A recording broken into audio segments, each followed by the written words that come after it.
नमस्कार शेतकरी मित्रांनो, तुम्ही जर नवीन ट्रॅक्टर घेण्याचा विचार करत आहात का? मग हा व्हिडिओ शेवटपर्यंत नक्की पहा, कारण आज मी तुम्हाला अशी माहिती सांगणार आहे जी अनेक शेतकऱ्यांना अजून माहिती नाही आहे. तर अनेक ठिकाणी असा प्रचार केला जात आहे की सरकार ट्रॅक्टर पूर्णपणे मोफत देतो, तर काही जण म्हणत आहेत 50% अनुदान मिळते, तर काही जण 40% म्हणत आहेत, तर काही जण सांगत आहेत लाखो रुपये खात्यामध्ये येतात असे सुद्धा सांगत आहेत.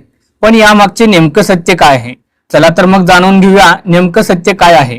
आता या ठिकाणी सरकार ट्रॅक्टरवर नेमके किती अनुदान देतं, कोणत्या शेतकऱ्यांना जास्त लाभ मिळतो, अर्ज कसा करायचा, नावाची निवड कशी होते आणि ट्रॅक्टर आधी घ्यायचं की अनुदान आधी मिळतं, त्याचबरोबर कोणती कागदपत्रे लागतात आणि अर्ज करताना शेतकऱ्यांनी कोणत्या चुका टाळल्या पाहिजेत.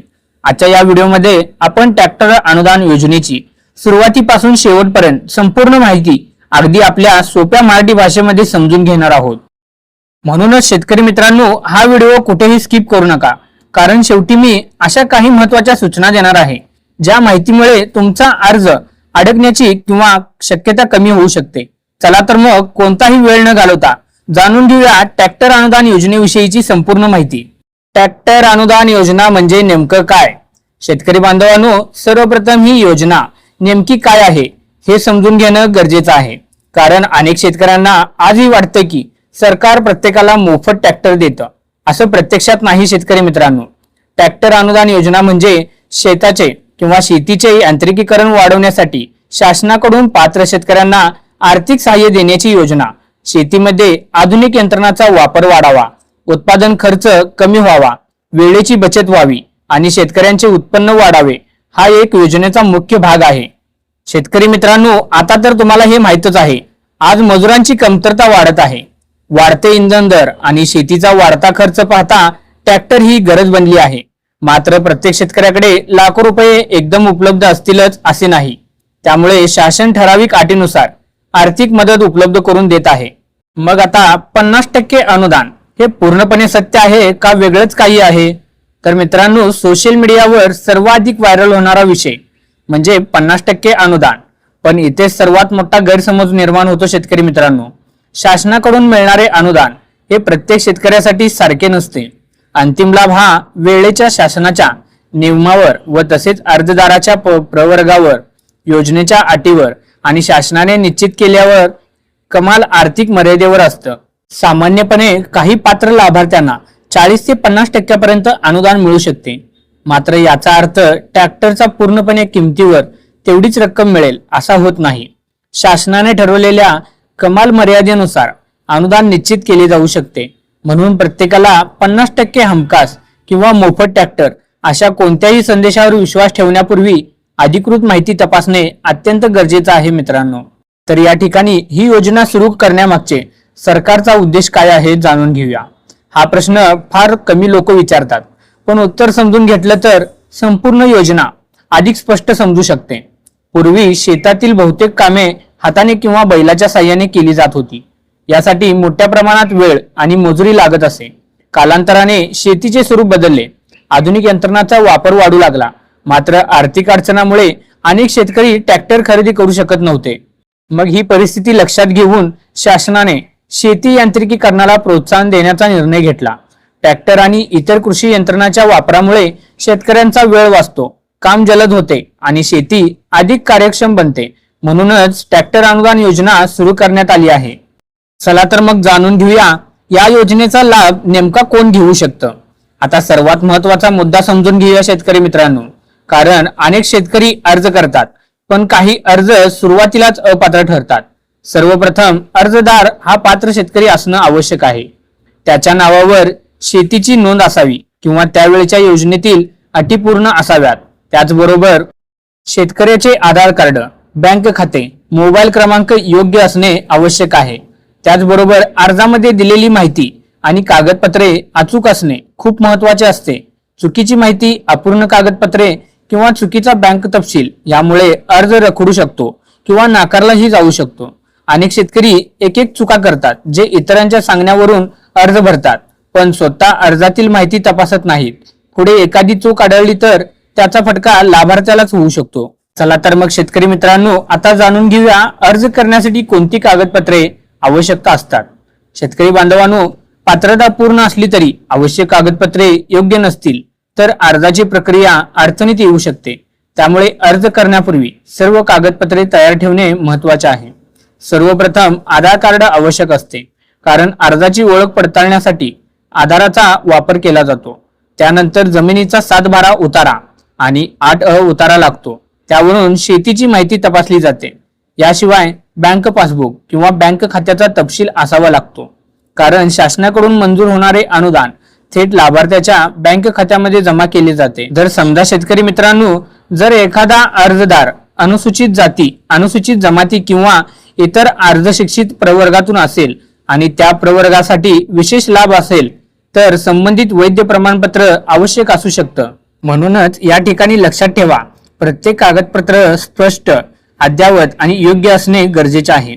अनेक वेळा फक्त धूरसर कागदपत्रे किंवा चुकीची माहिती अपलोड झाल्यामुळेच अर्ज प्रलंबित राहू शकतो.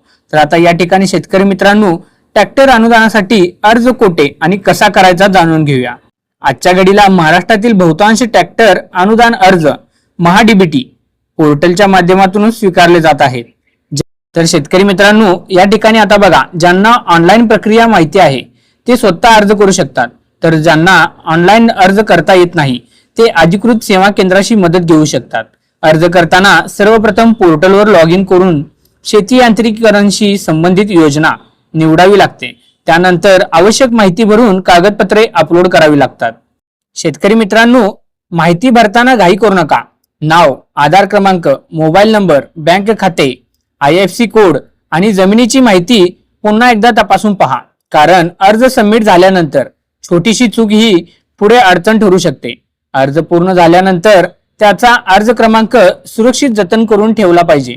पुढील सर्व प्रक्रियेसाठी योग्य ते उपयोगी पडू शकतो. तर आता या ठिकाणी जाणून घेऊया, अर्ज केला म्हणजे अनुदान निश्चित मिळते का? हा सर्वात मोठा गैरसमज आहे शेतकरी मित्रांनो. अनेक शेतकरी अर्ज भरल्यानंतर समजतात की आता काही दिवसातच पैसे खात्यात जमा होतील, पण प्रत्यक्षात असे नसते शेतकरी मित्रांनो. अर्ज करणे ही फक्त पहिली पायरी आहे. त्यानंतर अर्जाची पडताळणी होते, कागदपत्रे तपासली जातात, अर्जदार पात्र आहे का त्याची खात्री केली जाते. त्यानंतर उपलब्ध निधी आणि त्या वेळेच्या योजनांच्या प्रक्रियेनुसार पुढील निर्णय घेतला जातो. म्हणूनच अर्ज भरला म्हणजे लाभ निश्चित झाला असे समजू नका. मग लाभार्थ्याची निवड कशी होते हा प्रत्येक अर्जदाराला पडलेला प्रश्न आहे. जर अर्जाची संख्या उपलब्ध निधीपेक्षा जास्त असेल तर शासनाच्या नियमानुसार संगणकीय सोडत किंवा इतर निर्धार प्रक्रियेद्वारे पात्र लाभार्थ्याची निवड केली जाऊ शकते. याचा अर्थ असा नाही की तुमचा अर्ज चांगला नाही. अनेक वेळा पात्र अर्जदारांची संख्या जास्त असल्यामुळे सर्वांनाच एका वेळी लाभ देणे शक्य होत नाही. म्हणून जर पहिल्याच वेळी नाव आले नाही तर निराश होण्याचे कारण नाही. शासनाकडून जाहीर होणाऱ्या पुढील संधी आणि प्रक्रियेत लक्ष ठेवणं आवश्यक आहे. चला तर आता नाव निवडल्यानंतर पुढे काय होते हे समजून घेऊया. समजा जर तुमची निवड झाली तर पुढे प्रक्रिया काय असते? काही वेळा मोबाईल नंबर संदेशवर येतो. पोर्टलवरही अर्जाची स्थिती बदलली जाऊ शकते. त्यानंतर शासनाने मागितलेले अतिरिक्त कागदपत्रे किंवा माहिती वेळेवर सादर करावी लागतात. मग याच ठिकाणी काही शेतकरी मोठी चूक करतात. संदेश येऊनही वेळेत प्रतिसाद देत नाहीत किंवा पोर्टल तपासत नाहीत. त्यामुळे प्रक्रिया उशिराने पूर्ण होते. म्हणून अर्ज केल्यानंतर वेळोवेळी अर्जाची स्थिती तपासत राहणे अत्यंत महत्त्वाचे आहे. चला तर मग आता जाणून घेऊया, ट्रॅक्टर आधी खरेदी करायचा की मंजुरीची वाट पाहायची? हा प्रश्न आहे ज्यामध्ये सर्वाधिक शेतकरी गोंधळून जात आहेत. काही शेतकरी घाईघाईने ट्रॅक्टर खरेदी करून टाकतात आणि नंतर अनुदानासाठी अर्ज करतात. पण प्रत्येक वेळी अशी पद्धत योग्य ठरेल असे नाही. म्हणून ट्रॅक्टर खरेदी करण्यापूर्वी त्यावेळच्या योजनेतील अधिकृत अटी, मंजुरीची प्रक्रिया आणि शासनाच्या सूचनांची खात्री करून घेणं गरजेचं आहे. कारण एका चुकीमुळे पुढे अनुदानाबाबतची अडचणी निर्माण होऊ शकतात. चला तर मग जाणून घेऊया, अनुदानाची रक्कम खात्यामध्ये नेमकी कधी जमा होते? शेतकरी मित्रांनो, हा प्रश्न प्रत्येक लाभार्थी विचारत आहे. अर्ज भरल्यानंतर सर्वात जास्त उत्सुकता याच गोष्टीची असते मित्रांनो. मात्र इथे एक लक्षात ठेवण्याची गोष्ट आहे, ती म्हणजे अर्ज भरल्यानंतर लगेच दुसऱ्या दिवशी किंवा आठवड्याभरामध्ये अनुदान जमा होते असे नाही मित्रांनो. अनुदानाची रक्कम जमा होण्यापूर्वी संपूर्ण प्रक्रिया पूर्ण करावी लागते. अर्जाची पडताळणी, पात्रतेची खात्री, आवश्यक कागदपत्रांची तपासणी आणि शासनाच्या त्यावेळेच्या नियमानुसार पुढील कार्यवाही पूर्ण झाल्यानंतरच लाभाची रक्कम पात्र लाभार्थ्याच्या बँक खात्यामध्ये जमा केली जाऊ शकते. म्हणूनच अर्ज भरल्यानंतर वारंवार पैसे कधी येणार अशी चिंता करण्यापेक्षा अर्जाची स्थिती वेळेवर तपासणे महत्वाचे आहे. तर आता यानंतर जाणून घ्यायचं आहे या 7 चुका तुमचा अर्ज अडचणीत आणू शकतात. कोणत्या आहेत त्या 7 चुका? आता अशा काही चुका पाहूया ज्यांनी अनेक शेतकरी न कळत गोंधळून गेले आहेत. पहिली चूक म्हणजे चुकीची माहिती भरणे. दुसरी चूक म्हणजे आधार क्रमांक किंवा बँक खात्याचा चुकीचा तपशील देणे. तिसरी चूक म्हणजे अपूर्ण किंवा स्पष्ट न दिसणारी कागदपत्रे अपलोड करणे. चौथी चूक म्हणजे अर्ज सबमिट केल्यानंतर त्यांची स्थिती न तपासणे.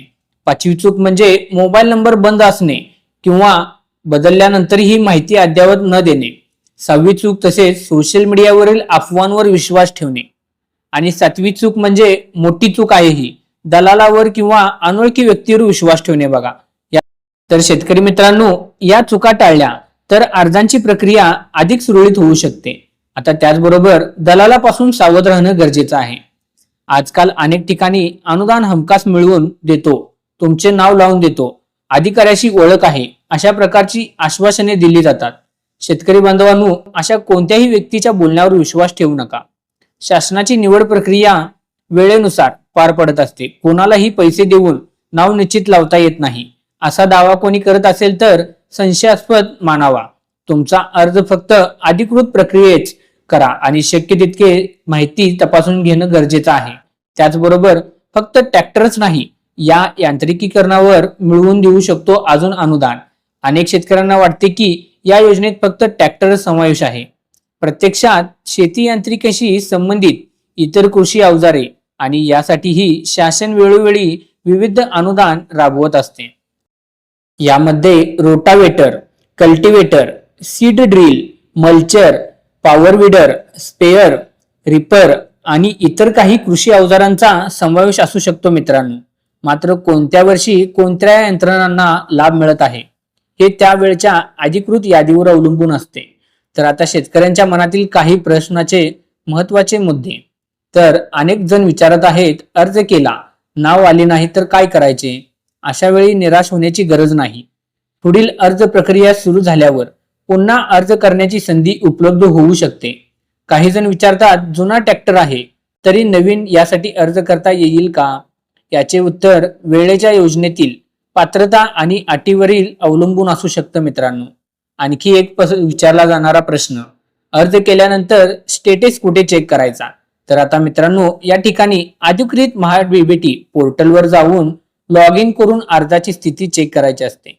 म्हणूनच कोणत्याही अफवांवर विश्वास ठेवण्यापेक्षा अधिकृत माहितीवरच विश्वास ठेवा. आणि जर तुम्हाला अर्ज केल्यानंतर स्टेटस चेक करायचा असेल तर महाडीबीटी पोर्टल हे सर्वात उत्तम पोर्टल आहे. तर आता या ठिकाणी अर्ज करण्यापूर्वी या गोष्टी लक्षात ठेवणं तुम्ही गरजेचं आहे. चला तर जाणून घेऊया कोणत्या आहेत त्या गोष्टी. ट्रॅक्टर अनुदान योजना ही आधुनिक शेतीसाठी अत्यंत महत्वाची योजना आहे. या योजनेचा लाभ मिळवण्यासाठी योग्य माहिती असणे, अधिकृत नियम समजून घेणे आणि अर्ज करताना प्रत्येक तपशील काळजीपूर्वक पाहणे आणि तसेच काळजीपूर्वक तितकेच आवश्यक भरणे. लक्षात ठेवा, अर्ज भरण्याची घाई करू नका आणि अफवांवर विश्वास ठेवू नका आणि कोणत्याही दलालाला पैसे देऊ नका. अधिकृत सूचना, पात्रतेच्या अटी, शासनाचे नियम तपासून पाहणं गरजेचं आहे.